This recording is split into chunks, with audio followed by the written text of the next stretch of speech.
મોરબી જિલ્લાના વાંકાનેરમાં રાજકીય ચર્ચાઓએ જોર પકડ્યું છે। ભાજપના ધારાસભ્ય જીતુ સોમાણીનો એક કથિત વિડીયો સોશિયલ મીડિયામાં વાયરલ થયો છે, જેમાં તેઓ કોંગ્રેસને મત આપવા કહેતા હોવાનું ચર્ચાઈ રહ્યું છે।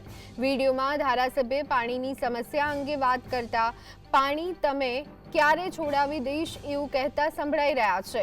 સાથે જ ભાજપના હિસાબે પાણી આવે છે અને લાભ સારો મળે છે તેવી ટિપ્પણી બાદ કોંગ્રેસને મત આપવા કહ્યું હોવાનું પણ વિડીયોમાં ચર્ચાઈ રહ્યું છે। જો કે જીએસટીવી આ વાયરલ વિડીયોની પુષ્ટિ કરતું નથી।